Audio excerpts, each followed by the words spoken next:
Elizabeth Dunbar, Executive Director of the Everson Museum of Art, and it's my pleasure to give you a quick tour of the museum and 5 of my favorite pieces. Before we get started, however, perhaps my most favorite piece is the museum itself, designed by I.M. Pei. This is our famous spiral staircase. The museum opened in 1968 after 2 years of construction, and it's a masterpiece and a work of art in itself. So this is a painting by Edward Hicks called The Peaceable Kingdom, and it's circa 1840 to 1844. This is one of many paintings he made about the Peaceable Kingdom. I think he made somewhere around 60 paintings of this subject. One of the things that I really love about the Peaceable Kingdom and this whole series of paintings that Hicks did was that he's got so many different animals living together in harmony, and I think it really illustrates his way of thinking about the world, how he wanted the world to be. He was a Quaker minister, and so his paintings reflected his own ideologies about religion and how they could be portrayed in a way that everybody could understand the lessons. So you see here these animals living together in harmony, an ox next to a lion and tiger, and then you have these children sitting around this bestiary of animals, and everybody's getting along, no one's getting eaten, which is great. And then off to the side you see Native Americans also fraternizing with the settlers of the colony. So again, this picture of harmony, and if only our world could be this harmonious today, we'd all love it, but this gives us something to aspire to, something to achieve. This is a ceramic piece by the color field painter Helen Frankenthaler. The piece is titled Mattress, and it dates from 1975. This piece marks Frankenthaler's first foray into the clay medium. In 1975, the Everson hosted an exhibition called New Works in Clay, in which they invited contemporary artists, important contemporary artists from around the country who were primarily known as painters, to come in and explore the medium of ceramics. So this is Frankenthaler's first time to use ceramics, and you can see these large slab-like pieces. And what really appeals to me about this piece is that the staining technique, for which she is best known for her large canvases, she's used a similar kind of technique with the clay here, in that she's saturated the clay with some of the pigment and the color, and it has this kind of flag-like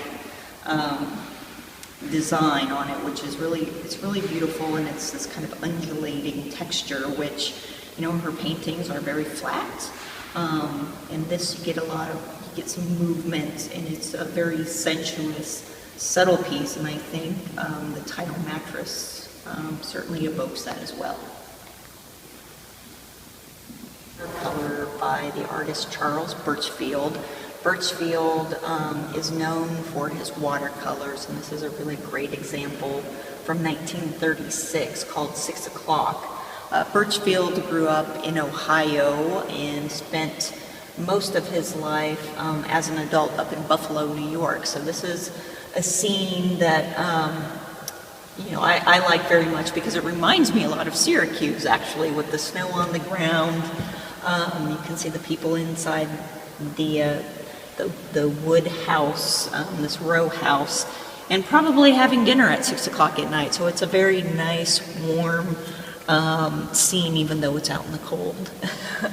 But I love the way that Burchfield was able to present, everyday America, but with his own particular twist on it.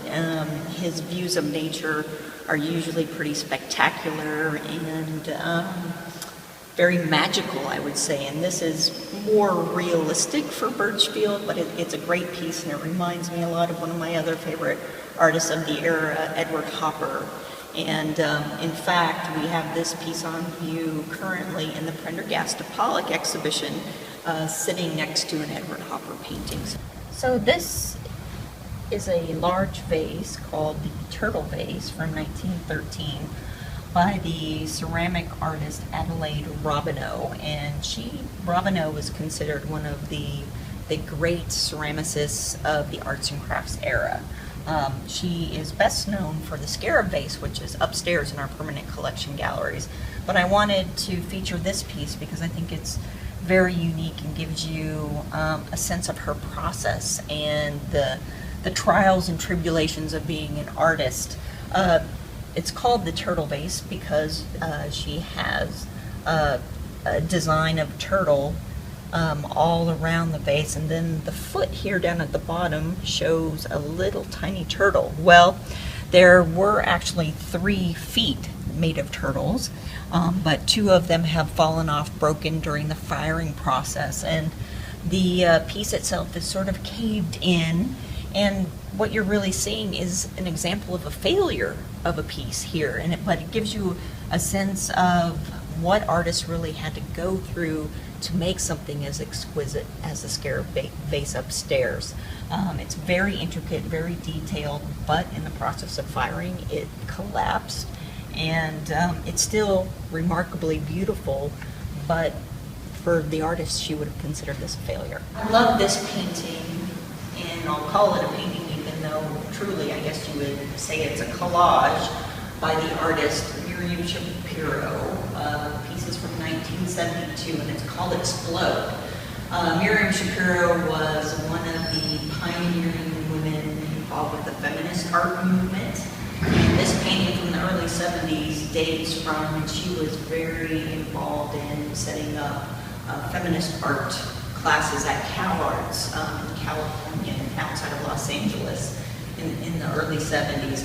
What I love about this piece is that she uses a technique called what she called femage, which was basically collaging traditional women's work, which handicrafts, so like embroidery, lace, doilies, quilting, traditional women's artwork that hadn't been recognized as art, and she's incorporated it into this abstract canvas here with bric-a-brac and other things from women's traditional arts.